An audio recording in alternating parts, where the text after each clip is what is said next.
Lucknow police बेलगाम अधिकारियों के आदेशों की नाफरमानी फिर उजागर।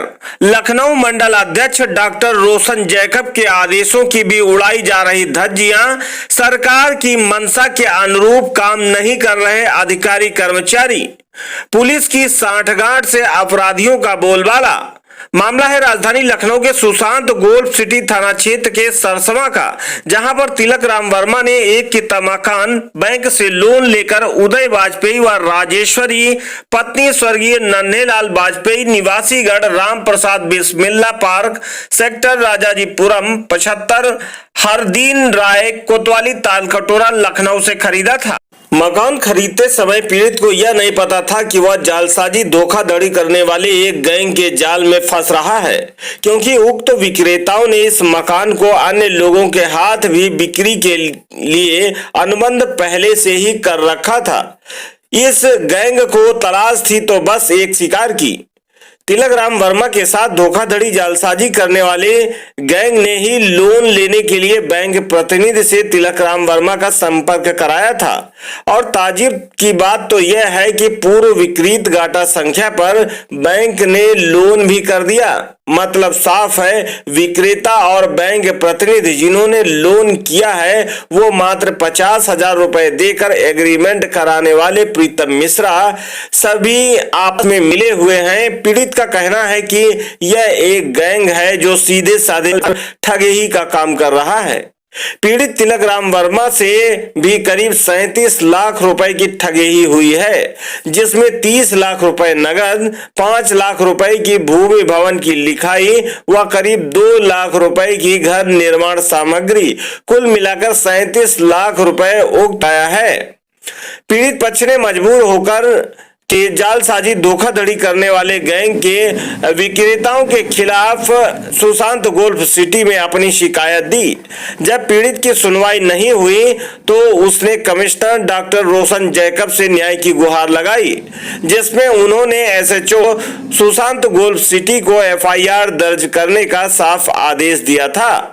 और कमिश्नर महोदया ने हाथों हाथ सुशांत गोल्फ सिटी थाना क्षेत्र के पुलिस प्रतिनिधि को आदेश की कॉपी भी थमाई और एक घंटे पर आदेश की प्रति पहुंच गई। चौकी इंचार्ज अहमा मऊ के द्वारा पीड़ित से रजिस्ट्री व एग्रीमेंट के पेपर भी मांगे गए। पीड़ित ने सभी पेपर चौकी इंचार्ज व थाने पर दो प्रतियां उपलब्ध कराई।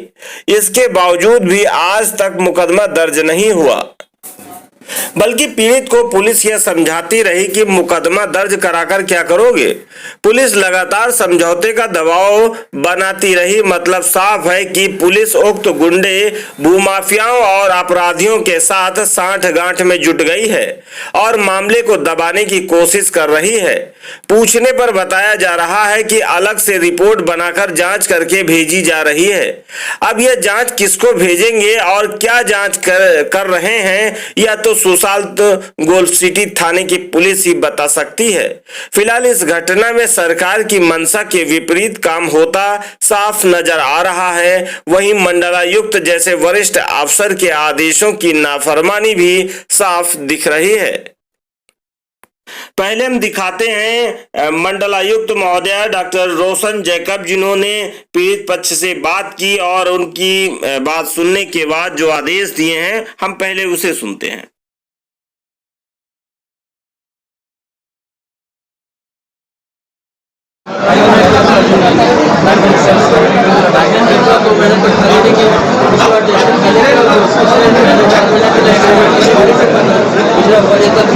कागज जमा नहीं कराया जा रहा है दादा, आप लेके खड़े हो।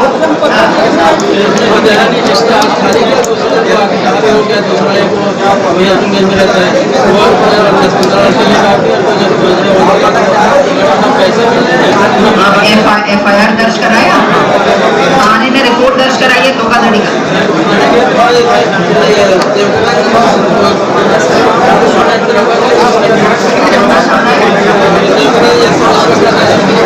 थाना कौन सा है? गोल्फ सिटी थाना रहता है यहाँ पे, सुशांत गोल्फ सिटी थाना।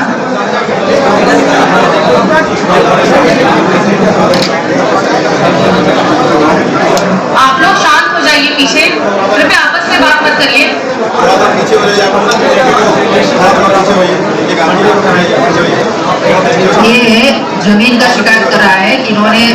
किसी को दूर से बेचे हुए जमीन किसी ने उठा के फिर से इसको बेचा, तो ये विषय थाने का ही है।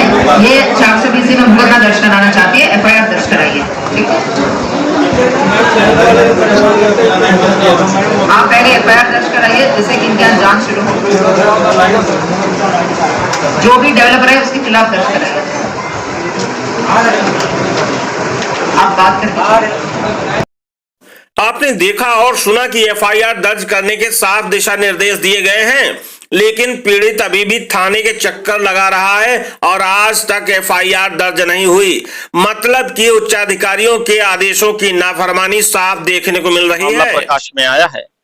यहाँ पर करीब 35 लाख रुपए का धोखाधड़ी का इनका मामला है, जो धोखाधड़ी करके इनके साथ रजिस्ट्री की गई और इसके बाद से ये काफी परेशान है और जिस प्लॉट की इन्होंने रजिस्ट्री कराई उस पर पोजीशन अभी तक नहीं मिला। फिलहाल ये इन्होंने अपनी शिकायतें इसकी थाने पर दी और तमाम आला अफसरों को भी दे चुके हैं। आपको जानकारी के लिए बता दें कि मंडलायुक्त ने FIR दर्ज करने का आदेश दिया है और करीब आज 10 दिन हो गए हैं और थाने पर उनकी FIR दर्ज करने के लिए एप्लीकेशन पड़ी हुई है, आदेश पड़ा हुआ है, लेकिन अभी तक FIR दर्ज नहीं हुई है। फिलहाल ये बहुत पीड़ित है, परेशान है। इनका कहना है कि इनका जो 35 लाख रुपए लगा है, अब इन्होंने चूंकि लोन भी लिया था बैंक से करीब 20 लाख रुपए का और 15 लाख रुपए की व्यवस्था इन्होंने स्वयं की थी। ऐसी स्थिति में इनकी जो आर्थिक स्थिति है वो काफी बिगड़ चुकी है और बैंक इनसे अपनी किस्तें वसूलने के लिए इन पर दबाव बना रहा है। हम इनसे जानते हैं पूरा मामला क्या है। जी, क्या नाम क्या हुआ आपका? तिलक राम वर्मा। अच्छा, ये आपने कितने दिन हो गया जमीन खरीदे? ये दिसंबर में जमीन खरीदी गई थी। दिसंबर में? अभी तक आपको पोजीशन नहीं मिला? नहीं। अच्छा, ये जो आपको बेचने से पहले जो विक्रेता है, क्या नाम है उनका? उदयराज वाजपेयी और राजेश्वरी।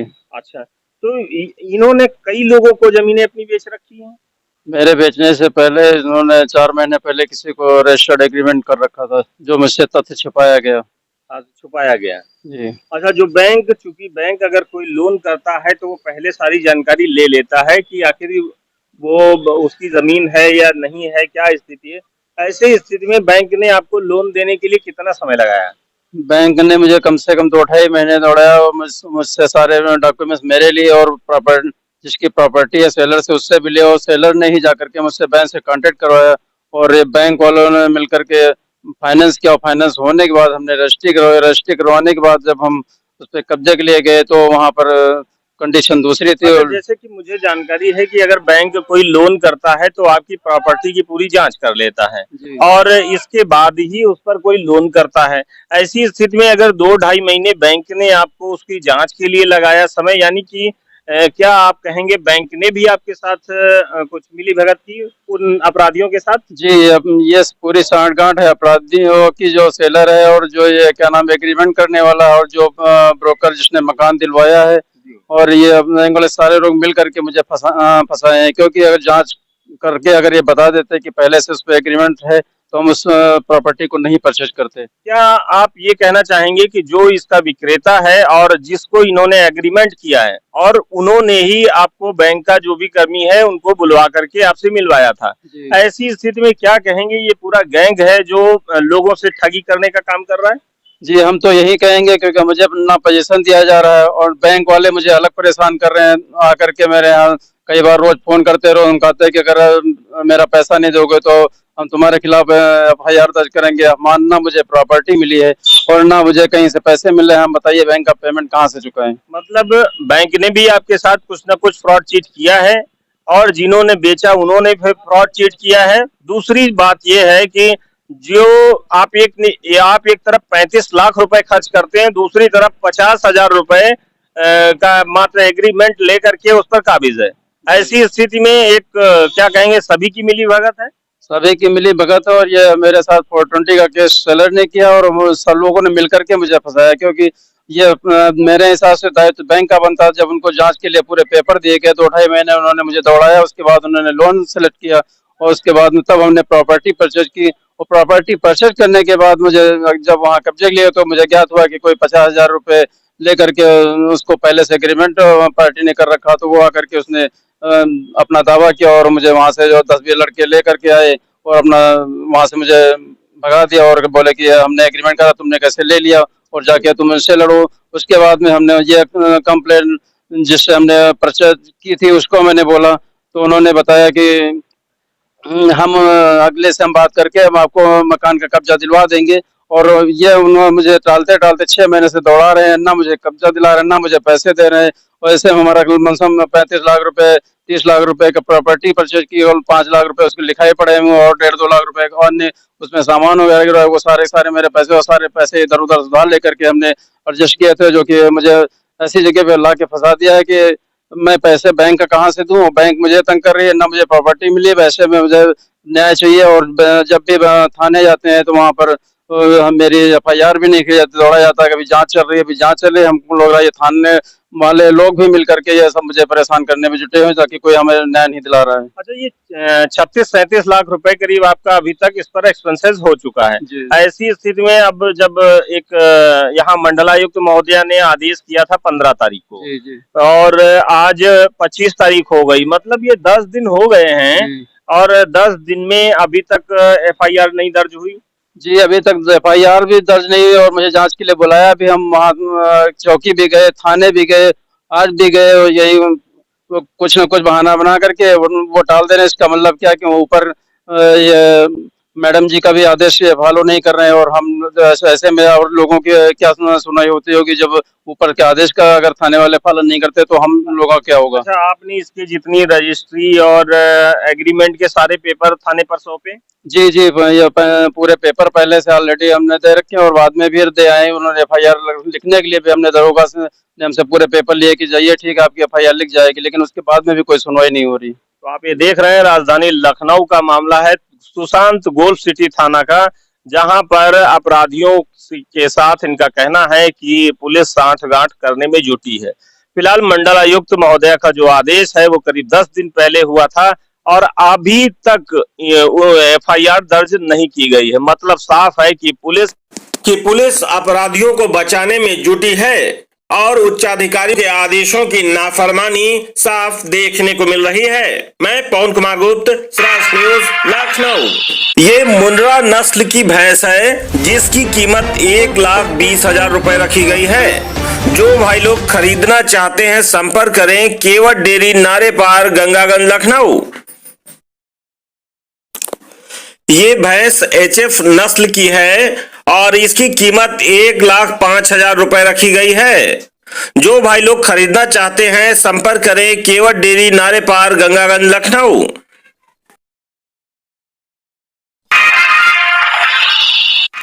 ये हरियाणवी नस्ल की भैंस है जो 2 दांत की है और करीब 10 दिन में ही बच्चा देने वाली है और दूध करीब 8 लीटर है। जो भाई खरीदना चाहते हैं संपर्क करें केवट डेयरी, नारे पार, गंगागंज, लखनऊ। ये हरियाणवी नस्ल की भैंस है और 4 दांत की है और करीब 10 से 15 दिन में ये बच्चा देने वाली है और दूध करीब 10 से 12 लीटर है। कीमत इसकी 1,05,000 रुपए रखी गई है। जो भाई खरीदना चाहते हैं संपर्क करें केवट डेयरी, नारे पार, गंगागंज, लखनऊ।